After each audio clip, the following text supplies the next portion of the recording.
ये कहानी स्पेन के ला पाल्मा आइलैंड की एक सच्ची घटना से जुड़ी है। एक परिवार डीप सी ट्रिप पर निकलता है, सब कुछ शांत आराम से चल रहा होता है, लेकिन उसी दौरान दुनिया में कुछ ऐसा घट रहा था जिसकी किसी ने कल्पना भी नहीं की थी। और देखते ही देखते वही शांत समंदर जो अभी तक नीला और सुकून भरा लग रहा था, अचानक उबलने लगता है, जैसे उसके अंदर कोई ज्वालामुखी जाग गया हो। बात सिर्फ एक परिवार की नहीं रहती, पूरी इंसानियत दांव पर आ जाती है। अब सवाल सीधा सा है, क्या ये लोग बच पाएंगे या सब कुछ इसी तबाही में खत्म हो जाएगा? कहानी की शुरुआत होती है एक लड़की से जो अपनी छुट्टियां एंजॉय कर रही थी। धूप, समंदर, फोटो सेशन, सब कुछ परफेक्ट चल रहा था। तभी उसे अचानक महसूस होता है कि उसके कान का एक झुमका गायब है। पहले तो वो खुद को समझाती है कि शायद फोटो खींचते वक्त गिर गया होगा और सीधे पानी में चला गया होगा। उसकी बेस्ट फ्रेंड पास ही खड़ी थी। जैसे ही उसे ये पता चलता है, वो बिना कुछ सोचे सीधे समंदर में कूद पड़ती है। बस एक छोटा सा झुमका ढूंढना था, लेकिन अगले ही पल पानी के नीचे से अजीब सी आवाज उठती है। माहौल बदलने लगता है। समंदर का पानी धीरे धीरे खौलने लगता है, जैसे अंदर कुछ भयानक चल रहा हो। कुछ सेकंड में सब खत्म हो जाता है। उसकी दोस्त की लाश ऊपर आती है। जिस कांच की नाव पर वो सब थे, वो भी चकनाचूर हो चुकी होती है और वहां मौजूद हर इंसान जिंदा नहीं बचता। कुछ दिन बाद 4 लोगों का एक परिवार उसी ला पाल्मा आइलैंड पर छुट्टियां मनाने पहुंचता है। इस जगह को लोग वोल्केनो आइलैंड भी कहते हैं। हालांकि 1948 के बाद से यहाँ का ज्वालामुखी कभी फटा नहीं था, इसलिए लोग बेफिक्र होकर यहाँ आते रहे। जिम्मे और उसका पति भी यहीं पहुंचे थे। उनकी शादी काफी समय से टूटने की कगार पर थी। छोटी छोटी बातों ने दूरी बढ़ा दी थी। ये ट्रिप उन्होंने यूं ही प्लान नहीं की थी। उनके लिए ये छुट्टियां एक तरह से आखिरी कोशिश थी, अपने रिश्ते को दोबारा संभालने की, शायद फिर से शुरू करने की। जब पूरा परिवार स्विमिंग के लिए कपड़े बदलने की तैयारी कर रहा था, तभी उनकी बड़ी बेटी सारा की नजर जमीन पर पड़े एक जोड़े झुमकों पर जाती है। वो उन्हें उठाती है, थोड़ा गौर से देखती है। पिता भी पास आकर देखते हैं और साफ कह देते हैं, ये हमारे नहीं है। सारा कंधे उचकाती है, ज्यादा सोचती नहीं और झुमके यूं ही टेबल पर रख देती है। उस वक्त किसी को अंदाजा नहीं था कि यही छुट्टियां उनकी जिंदगी का सबसे खतरनाक मोड़ बनने वाली थीं। एक ऐसी यात्रा जो उन्हें इतिहास की भयानक प्राकृतिक आपदा के सामने खड़ा कर देगी। उधर पहाड़ों की तरफ जियोलॉजिकल सर्वे डिपार्टमेंट की मैरी अपने साथी के साथ रोज की तरह रिसर्च के लिए निकली थी। वे दोनों एक गुफा में पहुंचते हैं, वही जगह जहां वे पहले भी कई बार जा चुके थे, लेकिन आज कुछ अलग दिख रहा था। गुफा की दीवारों पर पत्थरों के ऊपर सीमेंट जैसा जमाव नजर आता है। मैरी अपने पूरे करियर में ऐसा कभी नहीं देख चुकी थी। वो तुरंत सैंपल इकट्ठा करने लगती है। तभी उसका साथी, दाढ़ी वाला आदमी, जमीन की तरफ इशारा करता है। वहां ढेर सारी मरी हुई चमगादड़ पड़ी थी। दोनों का ध्यान तुरंत हवा की तरफ जाता है। जांच करने पर पता चलता है कि गुफा के अंदर कार्बन डाइऑक्साइड की मात्रा सामान्य से कहीं ज्यादा है। और जब वे ऊपर देखते हैं तो छत पर एक लंबी गहरी दरार साफ नजर आती है। वही चीज उन्हें सबसे ज्यादा बेचैन करती है। इसी दौरान जियोलॉजिकल डिपार्टमेंट का डायरेक्टर अपने ऑफिस में बैठा अखबार पढ़ रहा था। एक खबर उसकी नजर पकड़ लेती है। ला पाल्मा द्वीप के दक्षिण पूर्वी समुद्र में एक स्पीड बोट मिली है, जिसमें सवार सभी टूरिस्ट मारे जा चुके थे। मामला जांच में बताया जा रहा था। ये पढ़ते ही उसके चेहरे का भाव बदल जाता है। कुछ देर बाद मैरी और उसका साथी ऑफिस पहुंचते हैं।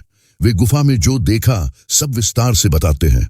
आगे की जांच में साफ होता है कि गुफा की हवा में कार्बन डाइऑक्साइड के साथ एल्यूमिनियम ऑक्साइड भी असामान्य मात्रा में मौजूद था।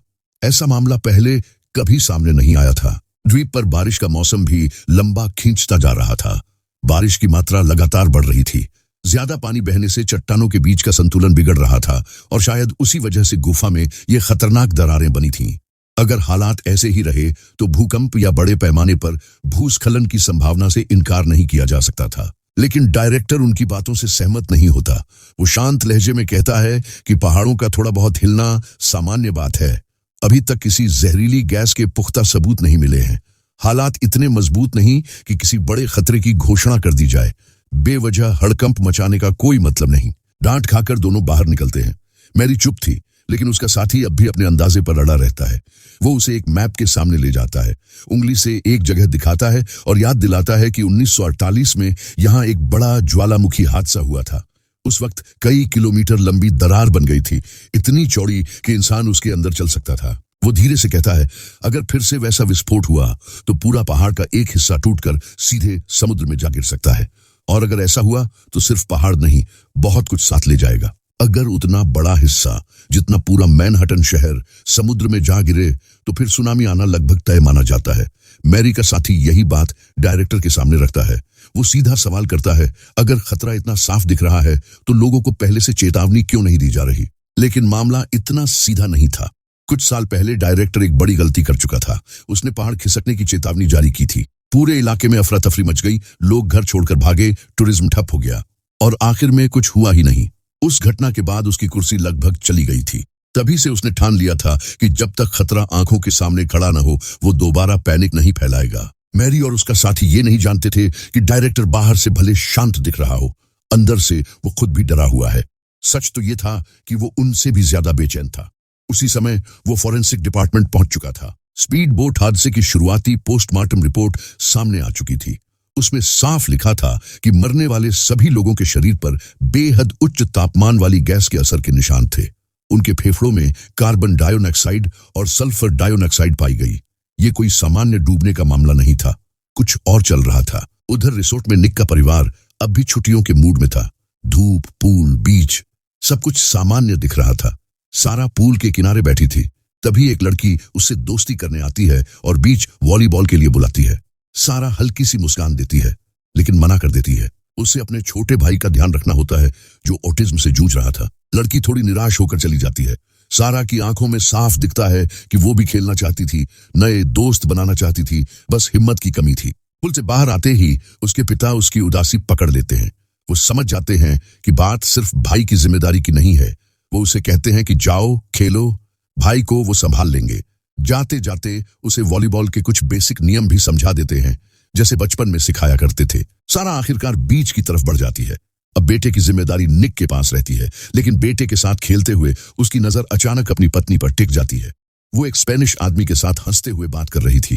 वो दृश्य देखते ही निक के अंदर कुछ खौल उठता है और जैसे ही वो दोबारा बेटे की तरफ मुड़ता है, बच्चा वहां नहीं होता। एक सेकंड के लिए उसका दिमाग खाली हो जाता है। फिर वो घबराकर चारों तरफ देखने लगता है। उसे लगता है शायद बेटा अपनी बहन को ढूंढते हुए बीच पर गया होगा। वो भागता हुआ रेत पर पहुंचता है, जोर से उसका नाम पुकारता है। थोड़ी दूर एक चट्टान पर उसे एक छोटा सा साया दिखता है। पास जाकर देखता है, उसका बेटा खड़ा है और समंदर की तरफ एकटक देख रहा है। निक भी उसकी नजर का पीछा करता है। समुद्र में अनगिनत कछुए इकट्ठा हो रहे थे, जैसे किसी अनजानी दिशा में जाने की तैयारी कर रहे हों। एक अजीब सा सामूहिक पलायन। इसी दौरान मैरी अपनी लैब रिपोर्ट पूरी कर चुकी थी। गुफा से लाए गए पानी के सैंपल में कोई अतिरिक्त खनिज नहीं मिला। इसका मतलब साफ था, पानी बहुत हाल में पहाड़ के अंदर घुसा और सीधे गुफा तक पहुंचा। यानी जो दरार उन्होंने देखी थी वो नई थी, ज्यादा से ज्यादा 2 हफ्ते पुरानी। अगर ये सच था तो द्वीप पर मौजूद हर व्यक्ति खतरे के दायरे में खड़ा था। मैरी और उसका साथी फैसला करते हैं कि एक बार फिर पहाड़ पर जाना पड़ेगा। इस बार दरार के ऊपरी हिस्से की जांच खुद करनी होगी। वे गाड़ी लेकर ऊपर पहुंचते हैं। वहां का नजारा और भी बेचैन कर देने वाला था। दरार का एक सिरा अब नीचे की तरफ धंसने लगा था। वे तुरंत अपने उपकरण सेट करते हैं और माप लेना शुरू करते हैं। कुछ ही मिनटों में साफ हो जाता है। दरार स्थिर नहीं थी, वो धीरे धीरे आगे बढ़ रही थी, खिसक रही थी। दरार की रफ्तार भले धीमी थी, पर बात साफ दिख रही थी। अगर ये सिलसिला ऐसे ही चलता रहा तो आगे कुछ बड़ा होने वाला था। जियोलॉजिकल डिपार्टमेंट में भी हलचल शुरू हो चुकी थी। पहाड़ के आसपास गैस का स्तर बढ़ रहा था। हल्के भूकंप के झटके रिकॉर्ड हो रहे थे। डायरेक्टर अब और चुप नहीं बैठता। वो नेशनल गार्ड से संपर्क करने का आदेश देता है ताकि जरूरत पड़ी तो पहाड़ पर मौजूद टूरिस्ट्स को तुरंत निकाला जा सके। उसी समय मैरी का फोन आता है। जैसे ही उसे पता चलता है कि मैरी और उसका साथी अभी भी पहाड़ पर हैं, उसका लहजा बदल जाता है। वो साफ कहता है, सब कुछ छोड़ो और तुरंत नीचे उतर जाओ। लेकिन देर हो चुकी थी। माप लेते वक्त अचानक दरार के अंदर से सफेद धुआं उठने लगता है, पहले हल्का फिर घना। दोनों एक दूसरे को देखते हैं और बिना वक्त गंवाए नीचे की तरफ दौड़ पड़ते हैं। रास्ते में कुछ लोग मिलते हैं जो वहां कैंपिंग कर रहे थे। मैरी समझ जाती है ये ज्वालामुखी के जागने का संकेत हो सकता है। वो जोर से चिल्लाकर सबको भागने को कहती है। फिर सब कुछ धुंधला पड़ जाता है। जब मैरी को होश आता है, वो अस्पताल के बेड पर होती है। डायरेक्टर उसके पास खड़ा था। वो बताता है कि उसका साथी जहरीली गैस की वजह से गंभीर हालत में है, फिलहाल कोमा में रखा गया है। इस बार ज्वालामुखी से भारी मात्रा में जहरीली गैस निकली थी।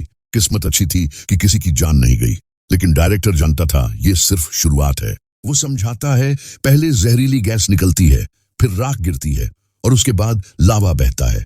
अगर पहाड़ का बड़ा हिस्सा समुद्र में गिरा तो सुनामी आएगी। ऐसी लहरें जो सिर्फ इस द्वीप को नहीं बल्कि दुनिया के कई हिस्सों को प्रभावित कर सकती हैं। छोटे द्वीपीय देश सीधे खतरे में आ जाएंगे। लोगों को निकालने में अरबों डॉलर लग सकते हैं और उससे भी बड़ा खतरा होगा दहशत का। अफरा तफरी में जाने कितनी जिंदगियां चली जाएं। फिर भी डायरेक्टर अभी इंतजार करना चाहता था। उसे और ठोस सबूत चाहिए थे, लेकिन जिमे अब रुकने के मूड में नहीं थी। उसने साफ कहा, अगर अभी कदम नहीं उठाए गए तो बाद में हालात काबू से बाहर हो जाएंगे। मजबूरी में डायरेक्टर उसके साथ मेयर से मिलने जाता है। मेयर का जवाब भी लगभग वही था, जब तक 100% यकीन न हो वो जनता को अलर्ट करने का जोखिम नहीं लेगा। पिछली बार का झूठा अलार्म अभी तक लोगों को याद था। एक और गलती उसकी कुर्सी ले सकती थी। मैरी और डायरेक्टर समझाने की कोशिश करते रहे, लेकिन फैसला वही रहा, इंतजार। उधर रिसोर्ट में हालात भी ठीक नहीं चल रहे थे। निक और जिमे के बीच बेटे को लेकर फिर बहस छिड़ जाती है। जिमे सवाल करती है, जब बेटा गायब हुआ था तो निक ने तुरंत उसे क्यों नहीं बताया? निक पलटकर कहता है, पूरे दिन बच्चों की जिम्मेदारी वही उठाता रहा। जिमे का ध्यान कहीं और था। बात बेटे से शुरू होती है, लेकिन पुराने गिले शिकवे भी साथ निकल आते हैं। कोई किसी को सुनने को तैयार नहीं। सारा की दुनिया भी उसी दिन हिल जाती है। जिस लड़की से वो कल ही दोस्त बनी थी, आज वही उसे सबके सामने डांट देती है। वजह छोटी थी, असर बड़ा। सारा ने अनजाने में एक वीडियो आगे शेयर कर दिया था, जो किसी लड़के ने चोरी से बनाया था। गुस्सा उस लड़के पर निकलना चाहिए था, लेकिन निशाना सारा बनती है। वो चुपचाप कमरे में लौटती है और टूट जाती है। रोते रोते उसकी नजर दरवाजे पर टिक जाती है। बगल के कमरे से माँ बाप की तेज आवाजें आ रही थीं। झगड़ा थमने का नाम नहीं ले रहा था। उस पल उसे लगता है, यहाँ रुकना मुश्किल है। वो चुपचाप रिसोर्ट से निकलती है, सीधे एयरपोर्ट पहुंचती है। वहां से नॉर्वे में रहने वाले अपने मामा को फोन करती है। आवाज कांप रही थी, लेकिन फैसला साफ था। वो उनसे कहती है, वापस आने का टिकट बुक करवा दो। मामा ने फोन पर बस इतना पूछा, तुम अकेले क्यों लौटना चाहती हो? सारा ने सीधा जवाब नहीं दिया। उसने बात घुमा दी और कॉल काट दी। उधर मामा को बेचैनी होने लगी। उन्होंने तुरंत अपनी बहन यानी जिमे को फोन मिलाया, लेकिन उस समय जिमे योग सेशन में थी। फोन साइलेंट पर पड़ा रहा, घंटी किसी ने नहीं सुनी। इसी बीच जियोलॉजिकल डिपार्टमेंट में हालात और गंभीर हो चुके थे। द्वीप पर लगातार माइक्रो ट्रेमर्स दर्ज हो रहे थे। झटकों का केंद्र धीरे धीरे सतह की तरफ बढ़ रहा था। इसका मतलब साफ था, दबाव ऊपर आ रहा था। ज्वालामुखी कभी भी फट सकता था। डायरेक्टर ने बिना देर किए एयर ट्रैफिक कंट्रोल को आदेश दिया कि लापाल्मा से आने जाने वाली सभी फ्लाइट्स रोक दी जाएं। राख अगर आसमान में फैल गई तो विमान के इंजन बंद हो सकते थे। एक छोटी सी चूक और सीधा प्लेन क्रैश। लेकिन वक्त हाथ से निकल चुका था। पहाड़ की छोटी से अचानक तेज धमाके की आवाज गूंजती है। कुछ पल के लिए सब थम सा जाता है। उसी समय सारा जिस फ्लाइट में बैठी थी वो रनवे पर रफ्तार पकड़ रही थी। पायलट को टेक ऑफ रोकने का संदेश मिल चुका था, लेकिन रनवे छोटा था। बीच में ब्रेक लगाना ज्यादा खतरनाक साबित हो सकता था। मजबूरी में प्लेन उड़ान भर लेता है। उधर जिमे योग खत्म कर फोन देखती है। भाई की मिस्ड कॉल दिखती है। वो तुरंत वापस कॉल करती है और जब उसे पता चलता है कि सारा एयरपोर्ट चली गई थी, उसके हाथ ठंडे पड़ जाते हैं। वो घबराकर निक को ढूंढती है। तभी आसमान में राख फैलने लगती है। हवा में एक अजीब सी गंध घुल जाती है और फिर दूर से एक तेज आवाज आती है, जैसे कुछ टूट कर गिरा हो। अगले ही पल भीषण धमाका गूंजता है। जिमे अपने दोनों हाथों से मुंह ढक लेती है। उसके दिमाग में बस एक ही सवाल घूम रहा था, उस प्लेन में सारा थी या नहीं? दोनों पति पत्नी एयरपोर्ट के लिए निकलने ही वाले थे कि जिमे के फोन पर भाई का मैसेज आता है। विदेश मंत्रालय में होने की वजह से उसे खबर पहले मिल चुकी थी। एक प्लेन क्रैश हुआ था। रेस्क्यू टीमें मौके पर पहुंच चुकी थीं। जिंदा बचे लोगों को द्वीप के इकलौते अस्पताल ले जाया जा रहा था। अस्पताल में निक और जिमे घंटों तक ढूंढते रहे, हर वार्ड, हर कॉरिडोर, लेकिन सारा कहीं नहीं मिली। स्टाफ ने उन्हें फ्लाइट की पैसेंजर लिस्ट दिखाई। जिन नामों के आगे टिक लगा था वे अस्पताल में थे, बाकी लापता। सारा का नाम लिस्ट में था, लेकिन उसके आगे कोई निशान नहीं। उस पल दोनों जैसे अंदर से खाली हो गए। थके हुए, टूटे हुए वे वापस होटल लौट आए। आगे क्या करना है कुछ समझ नहीं आ रहा था। कमरे का दरवाजा खुलता है और वे दोनों ठिठक जाते हैं। सारा अंदर बैठी थी, पूरी तरह सुरक्षित। असल में जब वो प्लेन में चढ़ रही थी तभी उसकी दोस्त का मैसेज आया था। उसने दिल से माफी मांगी थी। लिखा था, गलती हो गई, प्लीज वापस आ जाओ। टेकोनफ से पहले ही सारा ने उतरने का फैसला कर लिया।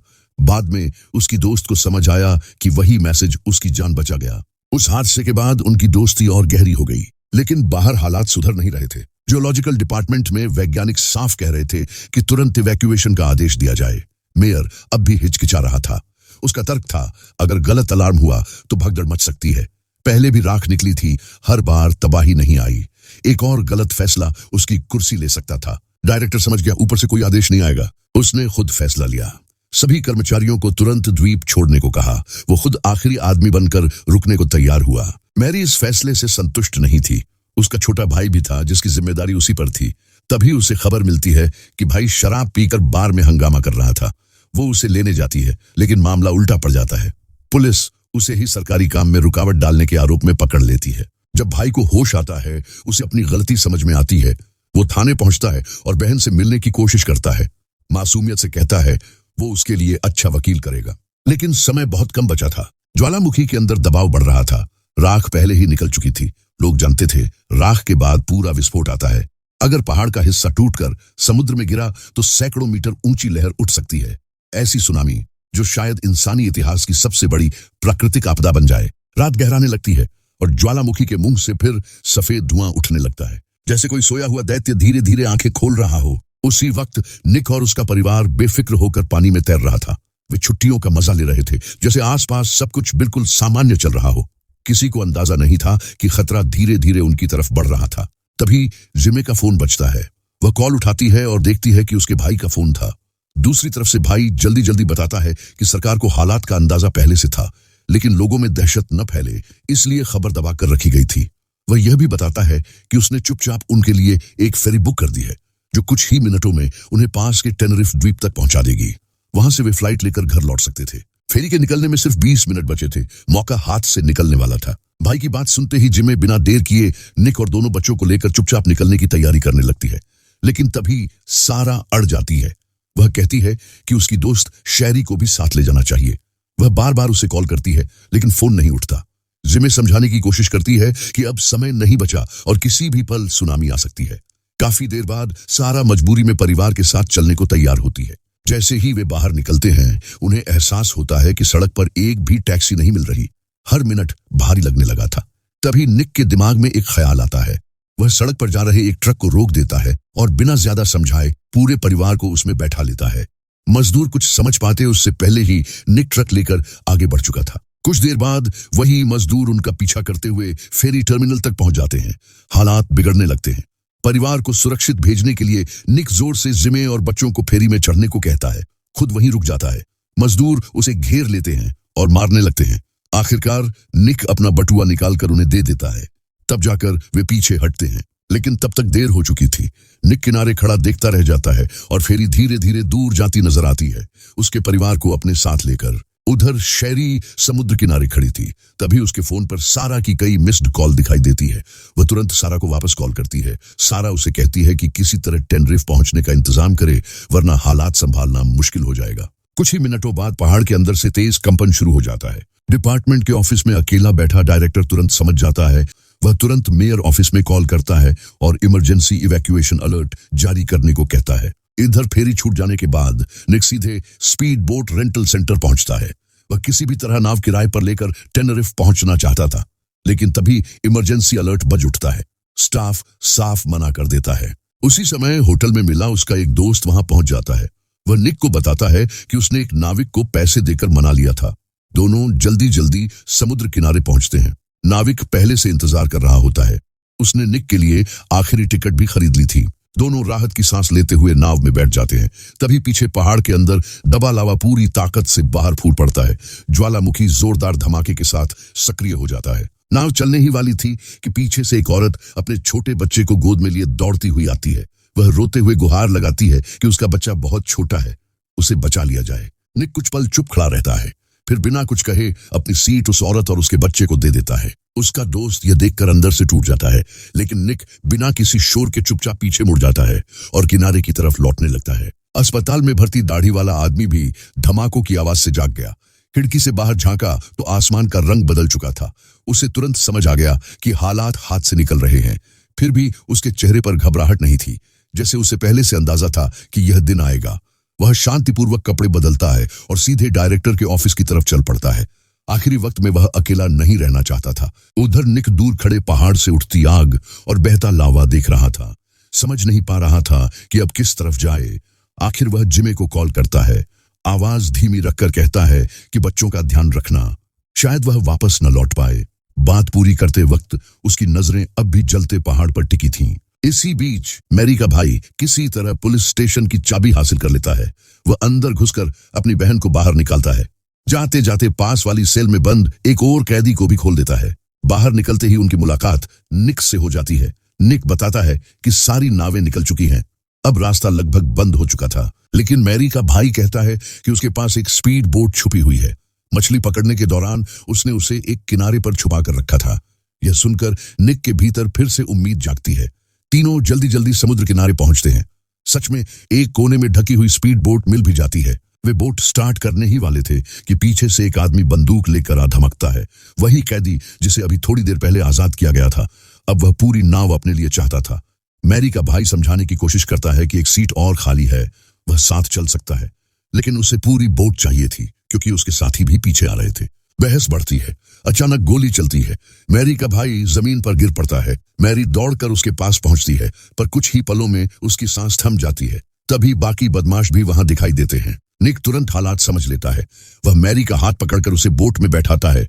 उसके हाथ में बंदूक आ चुकी थी, इसलिए बाकी लोग पास आने की हिम्मत नहीं करते। किसी तरह इंजन स्टार्ट होता है और वे तेजी से उस द्वीप से दूर निकल जाते हैं जिसे अब ज्वालामुखी निगलने वाला था। उसी समय निक के फोन पर उसके साले का मैसेज आता है। उसमें लिखा था कि टेनरिफ पर एक सेफ जोन तय किया गया है, वहीं पहुंचना अब बचने का आखिरी तरीका था। निक तुरंत दिशा बदलता है। मैरी सदमे में खड़ी रहती है, जैसे पैरों में जान ही न बची हो। निक उसे संभाल कर बैठाता है और बोट सुनामी की संभावित दिशा से हटकर आगे बढ़ जाती है। दूसरी तरफ टेनरिफ एयरपोर्ट पर आखिरी फ्लाइट की तैयारी चल रही थी। जिमे अपने बेटे और सारा के साथ बोर्डिंग गेट तक पहुंच चुकी थी। पासपोर्ट चेक के दौरान स्टाफ को एक अतिरिक्त पासपोर्ट दिखता है। जिमे बताती है कि उसका पति पीछे रह गया था और शायद पहुंच जाए। जांच के बाद उन्हें पीले रंग की रिस्ट बैंड दी जाती है, वही उनका बोर्डिंग पास था। सारा बार बार पीछे मुड़कर देखती रहती है। उसे शैरी की चिंता सता रही थी। तभी दूर उसे शैरी दिखाई देती है, जो एयरपोर्ट तो पहुंच गई थी, लेकिन उसके पास बोर्डिंग पास नहीं था। सारा कुछ सेकंड सोचती है, फिर अपने बैग से पिता का पास निकालकर शैरी को दे देती है और उसे साथ ले आती है। इधर जिमे और उसका बेटा सीट पर बैठ चुके थे। सारा नजर नहीं आती। प्लेन टेक ऑफ के लिए तैयार होता है। जिमे का दिल बैठने लगता है। वह बेटे का हाथ पकड़कर बाहर निकलने का फैसला करती है। लोग रोकते हैं, पर वह नहीं रुकती। उसी वक्त डायरेक्टर और दाढ़ी वाला आदमी सुरक्षा सूट पहनकर ज्वालामुखी के मुहाने तक पहुंच चुके थे। दोनों जानते थे कि अब बच निकलना संभव नहीं। वे चुपचाप खड़े रहते हैं। दाढ़ी वाला आदमी जेब से पुरानी रेड वाइन निकालता है, जैसे आखिरी जाम के लिए, लेकिन घूंट लेने से पहले ही 78 साल से शांत ज्वालामुखी पूरी ताकत से फट पड़ता है। धमाकों के साथ जमीन कांपती है। पहाड़ का एक बड़ा हिस्सा समुद्र में खिसक जाता है और पल भर में सैकड़ों फीट ऊंची लहरें उठ खड़ी होती हैं। इसी अफरा तफरी में सारा और शैरी प्लेन में अपनी सीट पर पहुंचती है। वे जिमे को ढूंढती हैं, पर स्टाफ तुरंत सीट बेल्ट बांधने को कहता है। उन्हें नहीं पता कि जिमे और उसका बेटा अभी भी बाहर हैं। जिमे को समय रहते भाई का एक और मैसेज मिलता है। उसमें दूसरे सेफ जोन की लोकेशन थी। उसका बेटा, जो ऑटिज्म से जूझ रहा था लेकिन भूगोल में तेज दिमाग रखता था, कुछ ही सेकंड में दिशा समझ लेता है। पास खड़े कुछ स्टाफ भी उनके साथ भागने लगते हैं। तभी सुनामी एयरपोर्ट की तरफ बढ़ती दिखती है। प्लेन रनवे पर दौड़ना शुरू करता है और जमीन जगह जगह फटने लगती है। उधर निक और मैरी स्पीड बोट से पूरी रफ्तार में सेफ जोन की ओर बढ़ रहे थे। फोन की बैटरी जवाब दे देती है, लेकिन वे समय रहते सुरक्षित इलाके तक पहुंच जाते हैं। किनारे उतरते ही दिखता है कि कई लोग पहले से वहां जमा थे। यह सब निक के साले की वजह से संभव हुआ था। उसने विशेषज्ञों से सलाह लेकर सही जगह चिन्हित की थी। सुनामी की दो विशाल लहरें द्वीप के पूर्वी हिस्से में टकराकर एक दूसरे की ताकत तोड़ देती हैं। वही इलाका सबसे सुरक्षित साबित होता है। साले ने जोखिम उठाकर माइक्रोफोन ऑन किया और मीडिया को सेफ जोन की जानकारी दे दी। अलर्ट लोगों तक पहुंचा और अनगिनत जानें बच गईं। लेकिन निक चारों तरफ नजर दौड़ाता है। जिमे और बच्चे कहीं दिखाई नहीं देते। किसी से सुनता है कि आखिरी फ्लाइट क्रैश हो गई थी। यह सुनते ही उसके अंदर सब कुछ खाली सा हो जाता है। उसे लगता है शायद वह अकेला बचा है। तभी दूर से एक जानी पहचानी आवाज सुनाई देती है। प्लेन क्रैश के बाद भी कुछ लोग जिंदा बचे थे। सारा होश में आती है। शैरी बेहोश पड़ी थी। सारा तुरंत CPR देती है। एक फ्लाइट अटेंडेंट मदद करता है और शैरी की सांस लौट आती है। जब वे मलबे से बाहर निकलते हैं तो दुनिया बदली हुई लगती है। कई इलाके तबाह हो चुके थे। कुछ छोटे द्वीप समुद्र में समा गए थे। निक और जिमे दोनों को लग रहा था कि वे शायद सारा को फिर कभी न देख पाएंगे। तभी एक रेस्क्यू हेलीकॉप्टर उतरता है। उनका बेटा सबसे पहले सारा को पहचान लेता है। कुछ ही पलों में पूरा परिवार एक दूसरे के सामने खड़ा था। इतनी बड़ी तबाही के बाद भी वे फिर साथ थे। बस एक चेहरा अलग खड़ा रहता है। मैरी, जिसने इस आपदा में अपना भाई खो दिया था। उसे पता था कि उसकी जिंदगी अब कभी पहले जैसी नहीं होगी।